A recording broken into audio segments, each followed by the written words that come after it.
Finally guys हामी चाहिँ रन्जियो डाँडामा आइपुगेका छौँ होइन। नुवाकोट जिल्लामा रहेको रन्जियो डाँडा यात्रा हुने गर्छ कि यता चाहिँ मनोरञ्जन ठाउँ रहेछ क्या होइन। पुरै टाढा यता मन्दिरको लागि निर्माण हुँदैछ। पुरानो पनि रहेछ तर अहिले चाहिँ नयाँ निर्माण गर्दैछ मन्दिरको लागि। यता पुरानो भएको रहेछ कि त्यही भएर भत्किया रहेछ, निर्माण हुँदैछ। यता म देखाउँछु। अब हामी चाहिँ त्यस्तै होला, कति 15 जना जति छ होला। जे होस् डुब्चेश्वरदेखि नजिकै छ, डुब्चेश्वरदेखि नुवाकोट जिल्लामा हो। एकदम रमाइलो ठाउँ, एकदम हिल के एकदम टपमा रहेछ यो डाँडा चाहिँ। गाडीमा आएको हो घुम्नको लागि, त्यही हो। तपाईँहरू पनि घुम्न आउनु होइन। माघामा चाहिँ यहाँ जात्रा हुँदो रहेछ। अब जात्रामा त आउनु पाउँदैन, आफ्नै गाउँठाउँमा यस्तो मनोरञ्जन ठाउँहरू भएर पनि घुम्न पाउँदैन कि। हाम्रो ग्याङ सहित आएको छ, म देखाउँछु। यता हुनुहुन्छ उनीहरू सब, यता मन्दिरमा होइन। यता निर्माण हुँदैछ मन्दिर ट्याक्क होइन। तपाईँहरू पनि भिजिट गर्नु होला एकचोटि। नुवाकोटमा यस्तो फेमस ठाउँ होइन, यस्तो मनोरञ्जन ठाउँहरू पनि रहेछ के गर्नु। आफ्नै ठाउँमा भएर पनि घुम्न पाउँदैन, त्यति नयाँ कुराहरू होइन, नयाँ चिजहरू थाहा हुँदैन कि हामीलाई।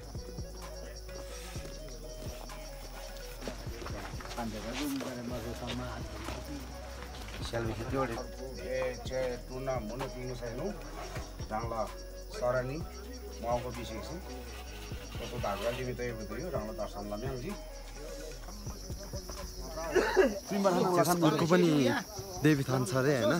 एउटा मात्र भनेको थिएँ, यता पनि छ अरे, यता पनि घुम्छु होइन। यहाँ निर्माण हुँदैछ फेरि।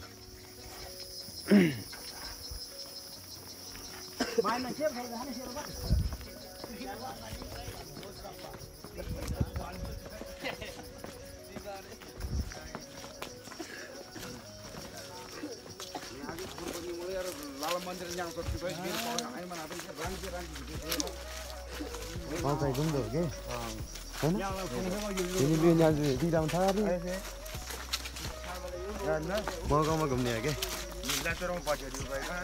सधैँ आइपुग्दैन यस्तो ठाउँमा ढलान्छ नि। नेसनल फ्लावर हाम्रो राष्ट्रिय फुल मात्र नभएर जस औषधि पनि हुँदो रहेछ होइन। घाँटी दुखेको औषधि हुन्छ अरे, त्यही भएर खाँदैछु।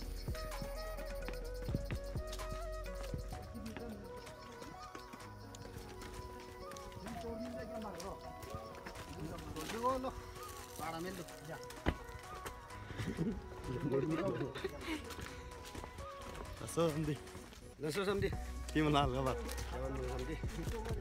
रन्जित जात्रा गर्दा हवा तिनी यो चाहिँ अलिकति जम्मन छ न।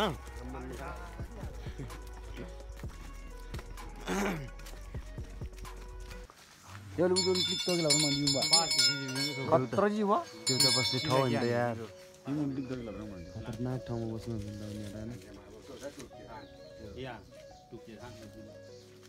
शक्ति भनेर यो अन्त यतिकै बस्छ त।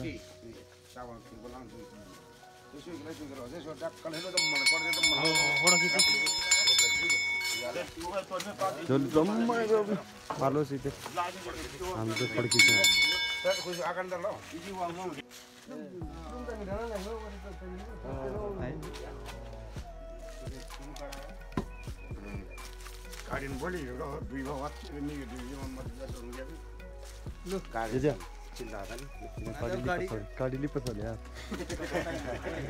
ग्याङस्टर राम्रो ग्याङ मतलब ग्याङ ग्याङ